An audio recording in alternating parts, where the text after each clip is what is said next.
नमस्कार दोस्तों। भारत के कुछ राज्यों में चुनाव की प्रक्रिया आपका शुरू होने वाला है। ऐसे में सरकार के द्वारा वहां के आपका तनाव को कम करने के लिए और वैश्विक जो अभी का आपका संकट है उसका प्रभाव भारत पर ना पड़े, इसको लेकर सुप्रीम कोर्ट के द्वारा मुसलमानों के लिए नया नियम लागू किए हैं, जो आपका हर एक मुस्लिम कम्युनिटी के लिए जानना बेहद जरूरी है। तो आप देख रहे हैं अपना भरोसेमंद चैनल सरकारी योजना वाला। आज यह वीडियो हिंदुस्तान के हर एक नागरिक और खासकर हमारे मुसलमानों के लिए, भाइयों के लिए बहुत ही ज्यादा महत्वपूर्ण होने वाला है। दोस्तों, सुप्रीम कोर्ट से ऐसी खबर निकल कर आ रही है जिसने पूरे देश के कानूनी गलियारों में हलचल मचा दी। भारत के कई राज्यों में चुनाव का बिगुल बज चुका है और इसी माहौल के बीच सुप्रीम कोर्ट ने एक बहुत बड़ा ऐलान किया है। क्या अब भारत में सदियों से चल रहे पर्सनल लॉ खत्म हो जाएंगे? क्या वाकई अब हर मजहब के लिए एक ही कानून होगा? आज हम इस वीडियो में एक एक परत खोलेंगे और आपको बताएंगे कि ये यूसीसी कानून यानी यूनिफॉर्म सिविल सर्विस कोड आपके घर, आपकी शादी और आपकी संपत्ति या आपके डिवोर्स पर क्या असर डालने वाला है। वीडियो को आखिर तक जरूर देखिएगा, क्योंकि आधा अधूरा ज्ञान हमेशा आपकी जीवन के लिए, आपकी सभी चीज के लिए बहुत ही खतरनाक होता है।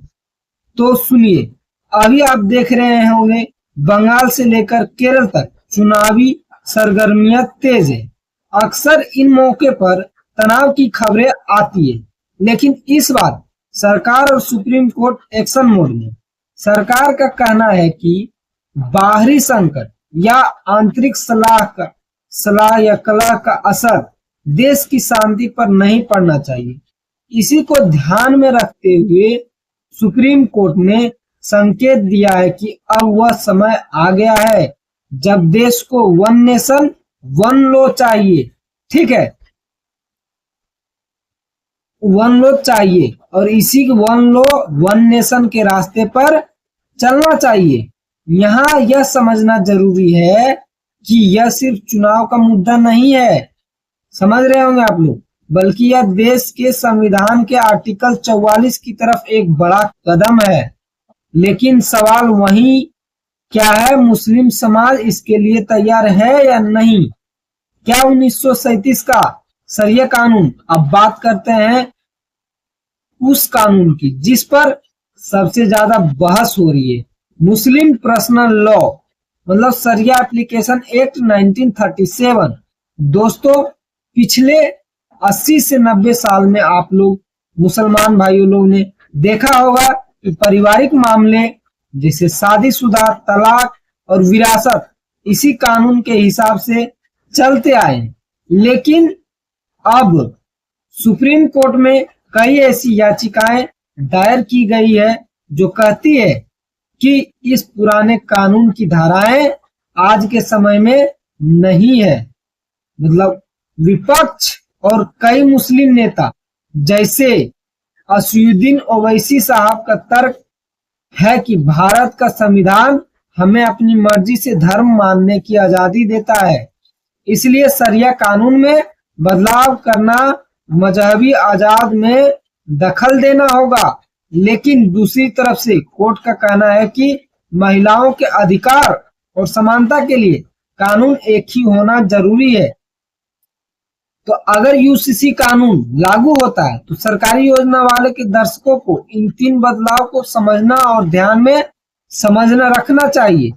निकाह और शादी के नियम, मतलब अभी मुस्लिम समाज में निकाह कुरान और शरीयत के मुताबिक होता था, लेकिन यूसीसी कानून के बाद शादी की उम्र, गवाह और रजिस्ट्रेशन की प्रक्रिया सबके लिए एक जैसी हो जाएगी। इसमें कोई भी धर्म अपनी अलग शर्त नहीं रख पाएगा। और दूसरा नियम क्या कहता है, तलाक और गुजारा भत्ता। भले ही तीन तलाक पर बैन लग चुका है, लेकिन अभी भी तलाक के नई कई निजी तरीके प्रचलित हैं। यूसीसी के बाद तलाक सिर्फ कोर्ट के जरिए ही मान्य होगा और महिलाओं को गुजारा भत्ता के लिए भी ठोस कानून मिलेगा। तीसरा नियम क्या है? जायदाद और विरासत का बंटवारा। अभी शरीयत के हिसाब से तो बेटे और बेटियों का हिस्सा अलग अलग होता था।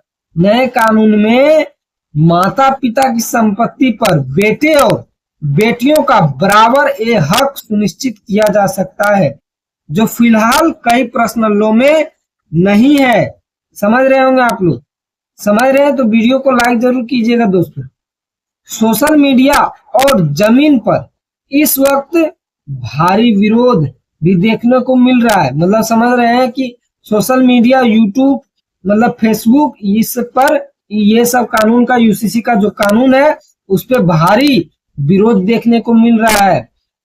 कई संगठनों का कहना है कि वे अपनी मजहबी आजादी को बचाने के लिए सड़कों से लेकर कोर्ट तक की लड़ाई लड़ेंगे, लेकिन वो कानून नहीं अपनाएंगे। उनका कहना है कि हम अपनी जिंदगी कुरान और हदीस के मुताबिक गुजारना चाहते हैं, ना कि किसी नए कोड के हिसाब से। मतलब आप लोग समझ रहे होंगे कि वो लोग अपना कानून पुराने नियम के अनुसार ही चलेंगे, लेकिन प्रधानमंत्री नरेंद्र मोदी ने जो अभी एक नया कानून ला रहे हैं उस पर नहीं चलेंगे, उनका यही कहना है।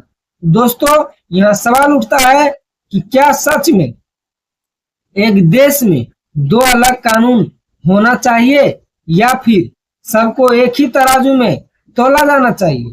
तो आप लोग अपनी राय कमेंट बॉक्स में जरूर लिखिए और यह आवाज आपकी सरकार तक पहुंच जानी चाहिए और यह वीडियो भी पहुंच जानी चाहिए।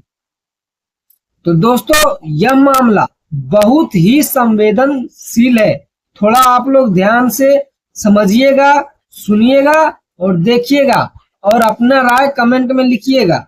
मुख्य धारा की मीडिया अक्सर इन खबरों को बहुत ही लंबा चौड़ा खींचती है, लेकिन मैं इसको शॉर्ट में बताया हूँ। सिर्फ हिंदू मुस्लिम के चश्मे से दिखाती है। मतलब हिंदू अलग करते हैं, मुस्लिम अलग करते हैं, समझ रहे? मैं एक ही नजर से सबको देख रहा हूँ। वो अलग अलग करते हैं और लड़ाते भी है। तो लेकिन हमारा मकसद है सरकारी योजना वाले पर आपको सही और कानूनी जानकारी देना, ताकि आप जागरूक रहे।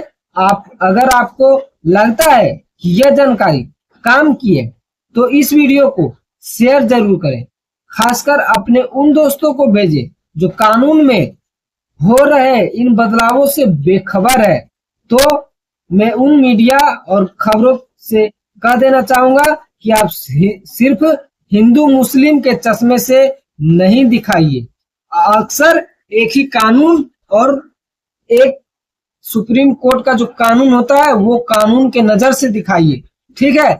तो वीडियो को लाइक करें, सरकारी योजना वाले को सब्सक्राइब करें और बेल आइकन को दबाना ना भूलें, ताकि आपसे कोई भी सरकारी अपडेट आप तक जाने से ना छूटे। अगली वीडियो में मिलेंगे एक नई योजना और बड़ी खबर के साथ। तब तक के लिए अपना ख्याल रखें। जय हिंद, जय भारत। और हाँ, ऐसी ही जरूरी और सच्ची खबरों के लिए अपने भाई के चैनल सरकारी योजना वाले को अभी सब्सक्राइब करें और बेल आइकन दबाएं। हम यहाँ आपकी हक की बात करते हैं, आपकी मुश्किलों को आसान बनाने की कोशिश करते हैं। तो जाने से पहले एक सवाल है मेरा आपसे, क्या आप जानते हैं पैन कार्ड का फुल फॉर्म क्या होता है? अपना जवाब कमेंट में जरूर लिखें।